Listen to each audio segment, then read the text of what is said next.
My mum actually said to me, I would have rather you have told me you were a prostitute than a Muslim. I got a phone call because I was signed to an agency and my agent called me and he was shouting at me on the phone, how are you losing your career? What are you doing? It was going to be a world tour. So it would be hotels paid for, flights paid for. It was a dream. You can only be Jewish if your mum's Jewish. I didn't even tell anyone that we were Jewish. It was almost like a shame I felt with it. I don't know why. So can you tell us about your stage life before Islam, your career as a presenter? I was around the music industry. I was quickly around quite a lot of celebrities. Majority of them, the same ones who you see smiling on the camera, were absolutely miserable or lost or confused because they're not genuinely being themselves when they're on camera. God, please, if Islam is the truth, just guide me. I said to myself, I'm not fighting this anymore. I could die tomorrow. I need to become a Muslim.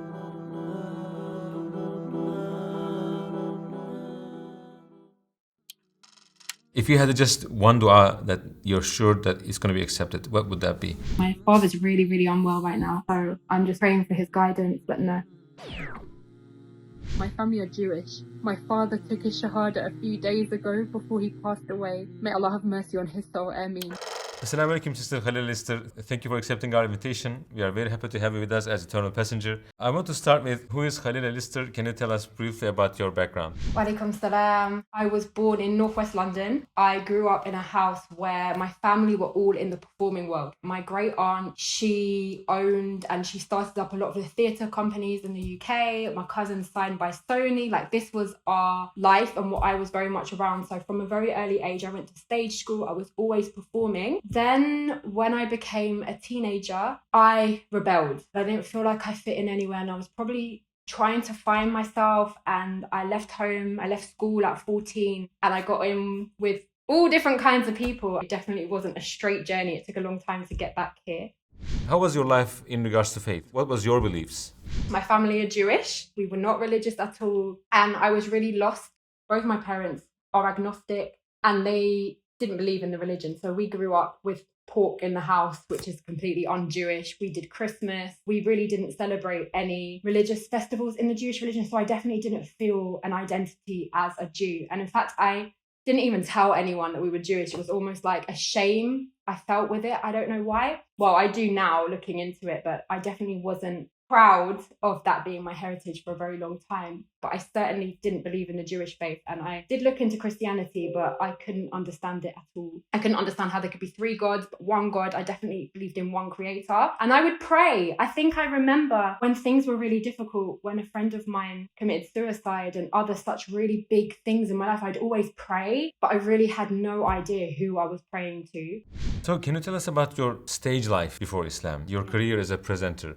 I was around the music industry and I was quickly around quite a lot of celebrities. The more I was working in those fields, and I ended up working on places like BBC One Extra, Kiss FM. I was doing quite big presenting on radio shows and hosting for really huge celebrities. So I would go out on stages with thousands in the audience, and that was just, it was my bread and butter. I was getting paid very young. It was the glitz and the glam. But the reality of that is that it wasn't as it seemed, which I learned pretty quickly. It's quite some time with celebrities. As you know, they have a shiny, glamorous life from the outside. Is that really the case from the inside? And do you have any interesting stories to tell us? I think that is something that, funnily enough, led me to question my whole existence of life. Because as someone who was in the performing world, who was constantly around these people who you look at from the outside. Now, bearing in mind, in that time, we didn't have Instagram. So it was all paparazzi or interviews on TV. But you look at that and you look at them and they're doing their dream and they have the cars and the money and everything that they would want, the success in their talent. So you would think that they are on top of the world and they found external happiness. And what I would find is in the after parties, majority of them, the same ones who you see smiling on the camera, were absolutely miserable or lost or confused. If I asked them, why are you not happy? You've got everything. They would say, I don't feel like I have it. I don't feel like I'm there yet. None of them felt like they were standing in the success. They felt like they were standing next to the success and looking at it from an outward angle. And so I would think to myself, even though I was pretty young, I would always think to myself, there's got to be more life than this. How can it be that these people who we idolize on the outside, people literally scream at, are still not feeling happy? And I think I quickly concluded it's because they're not genuinely being themselves when they're on camera. They're having to be a persona. They're having to act in a way that society wants them to come across as.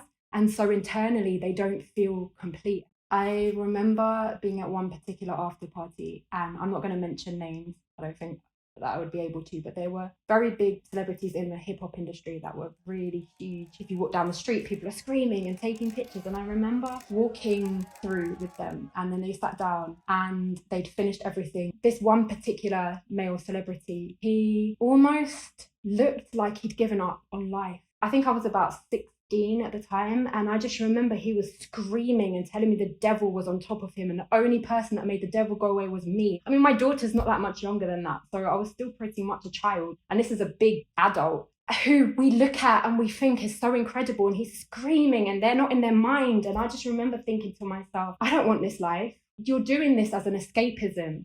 And that was what became very apparent, that yes, they had a talent, or yes, they had become successful, but there was still all these traumas that they hadn't healed. There was still an emptiness inside no amount of money could fix. I think that was a huge moment in my life, and it was very soon after that I really went on a deep soul-searching journey. Can I ask, what was your job? You were 16, so what were you doing with these celebrities? What was your occupation?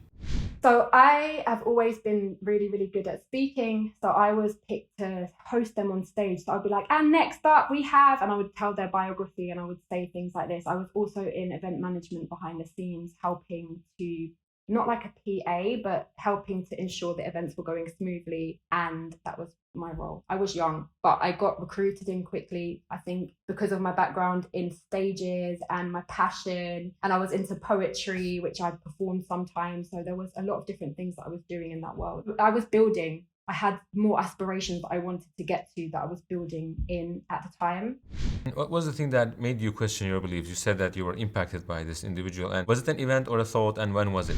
When I was just turning 13 and my grandfather died, and we were really, really close. And that was the first time, I would say, before this second incident, where when he died, it was horrible, because when you don't have faith and someone dies and it's the end, I just remember feeling like there was a black hole over my head, and I had no idea, where's he gone? Can he even hear me? There has to be more. Why would he just be here to die? And I think that was the first time when I was just about to turn 13 that I ever really contemplated deeply that I would like there to be more. But it was then I just was rebellious, and I left home and I was all over the place and doing my dream career. So I thought, and it was only again that it really shook me to my core when I was around these big celebrities and realizing that this is not what it means to be happy. There's something missing. And I really started to look into faith. My heart was just called to faith. But again, I did look into a lot of religions. I didn't ever consider Islam because it just felt so foreign.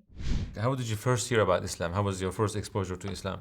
So my best friend at the time that I was staying with in Southwest London, a lot of the time we were in a very similar field, we did the work together, she became Muslim. And I actually don't know how she became Muslim. I actually don't know the story behind what caused her to convert, but she became Muslim, and she didn't tell me I'm looking into Islam. She told me I'm a Muslim, and I was completely shocked. I could not believe it. And I thought, you're throwing your life away. Honestly, that's what I thought, because we were in that world together. I really thought that she was throwing her life away, that her career would be over, that she wouldn't be able to do anything. But then I started to see how much she changed.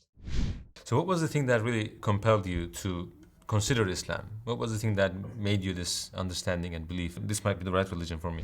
When I did start to go on my soul-searching journey, I did first look into Judaism because that was the natural thing to do. It's what my family were. And I really could not comprehend for a second how the religion believes that unless you're born into it, and by the way, the people who call themselves the true Jews, they will tell you that you can only be Jewish if your mom's Jewish, so it's a blood right. And they truly believe that no one else could be a Jew, no one else could enter into the faith. And so I really thought to myself, why would there be so many other beautiful cultures and ethnicities, and all this rich, beautiful people in this world just to be made to go to the hellfire. I couldn't comprehend that. I didn't want to comprehend it. So I looked in Christianity. Again, my heart was always on monotheism. Although I didn't know what the creator was, I couldn't understand how there could be three, but it's one, but he died, but he's alive. My brain couldn't understand that. So it was finally when she became Muslim and started to just tell me, the main thing that really struck me was anyone can be a Muslim. It doesn't matter where you come from. It doesn't matter how many sins you've committed. And I really understood that this is a religion that doesn't judge you. As long as you believe in one God and you accept all the prophets and all the messengers, everyone has a chance. And I just thought, this has to be the truth. This has to be the truth. Why would God create us to be destined to the hellfire? What was the thing that made you take the final step towards becoming a Muslim? I kept praying. So I would even wake up for Fajr with my friend. So I was staying with her and she'd pray Fajr as a Muslim. She'd make wudu and I would sit behind her and I would put my hands up and I would just say, God, please, if Islam is the truth, just guide me. And I kept begging for a sign. I just wanted something. Allah knows what people need to guide them. And it was then that I had a dream. And this dream shook me to my core. It was illegal to be a Muslim. And I was a Muslim in the dream, and myself and a whole bunch of other people were in prison because we were Muslim, because it was a complete crime to be. So we were locked up, and the prison was full of guards with huge guns, and it was really scary, really dark, run-down place. There were rats everywhere. If you were allowed out of your cell, if you were lucky, there was a huge courtyard just to let you stretch your legs or run around, get some exercise. And across the other side of the courtyard, you could see a fence. And behind the fence were loads of Muslims. And it was safe. The guards couldn't touch them. They were safe. And they had banners and they were protesting to get the Muslims out. And it was safe there. And they were shouting, La ilaha illallah. And some people were able to escape over. If you could get over, you were free. So I was plotting and planning to get us out. Not just me, but everyone. So I told everyone that we had to go and get changed, look like we weren't Muslim. And I can't remember what we wore or anything like that. But I just remember coming out into the courtyard and the guards not realizing we're Muslim, but thinking, this is strange. Who are they? And they start following us with their guns. And I'm just like, no one speak. They can't know we're Muslim. And suddenly someone next to me says, Alhamdulillah. And the guard realizes that we're all Muslim. And he points his gun at me, this huge gun, and he points at me and he fires. And it was literally, I remember it like it was yesterday. I can see it still so vividly in my mind. The bullet starts to come out in slow motion. And it's then I realize Allah can save me. Why am I fearing a human when it's Allah, when it's God who has the power to do anything? So I put my fear aside and I put my trust in God and I start saying, Allahu Akbar. Everyone around me starts to shout Allahu Akbar, and the bullet reverses and it goes back towards the guard. The part that got me the most is it was in that moment that a breeze, like a light, gentle breeze came and it picked us all up, all of the Muslims, and it lifted us up and took us over the fence. When I woke up and I told my friend about this dream, she started to cry and I said, what? She said, bearing in mind, I hadn't really read the Quran. I hadn't read anything. I didn't really know any hadith. I didn't have a lot of knowledge. I just knew that I loved Islam. And she said to me, at the end of time, there will be a breeze that will come and save the souls and lift the souls of the Muslims. I was like, this is the truth.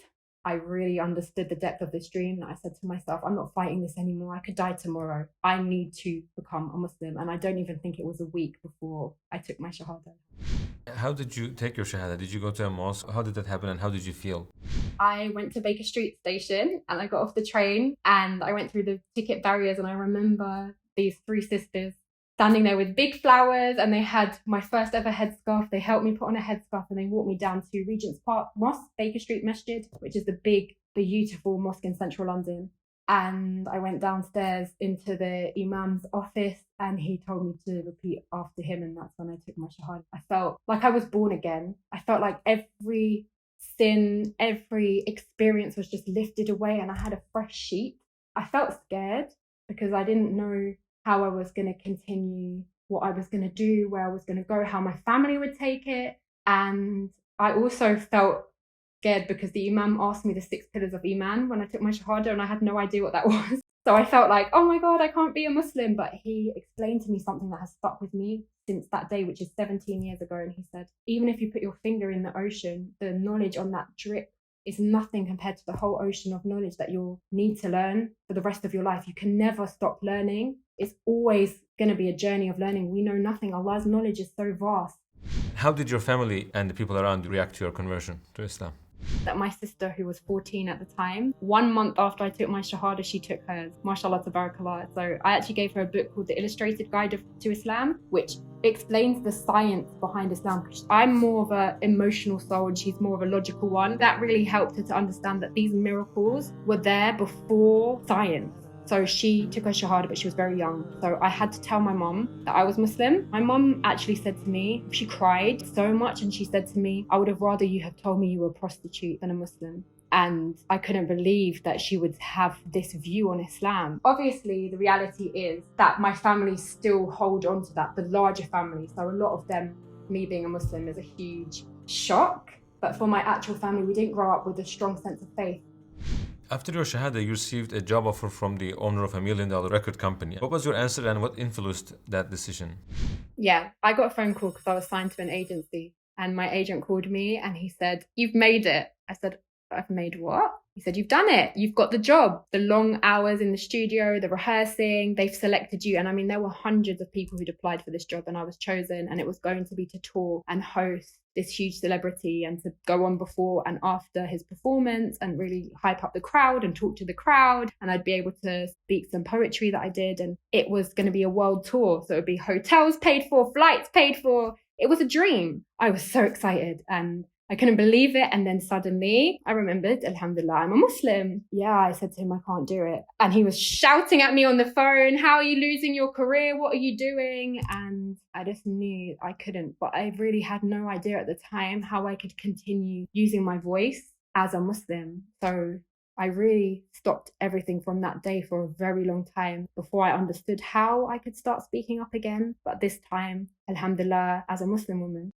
So there was a gap in your career that after you became Muslim, it was a pause. I think it was about 14 years before I understood that there are ways of speaking and using your voice powerfully in a positive way, which is how I landed up going on to dream stages like TEDx and other such amazing platforms, alhamdulillah. As a fully covered woman, I went and I studied with some of the greatest public speakers in the world. So you gave a speech at TEDx. Have you experienced any challenges as a TEDx speaker with niqab? Have people ask you interesting questions or react to you in a different way before, during, or after your talk because of that?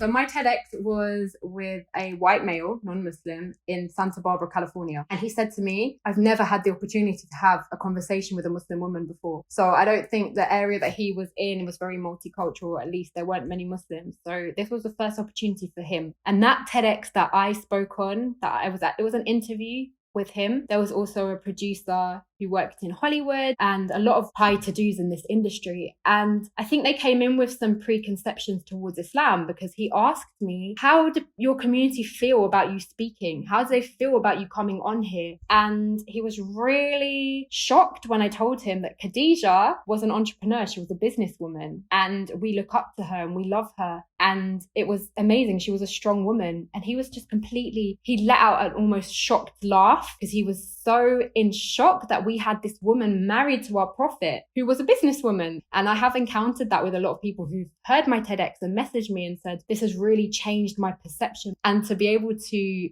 be on a platform that has over 1 billion viewers and to be able to bring forth a topic that is so needed, cultural misconceptions, was such an amazing moment. And to know that Allah always replaces what you give up for his sake with better. And for me, this was a moment that just proved that to me, that when I gave up speaking, that celebrity, may Allah accept it, I was given something so much better. People who are not sure about converting to Islam might have a concern. They might say, if I revert, then I will lose all my joys in life. So let me ask you, has your life become boring after Islam?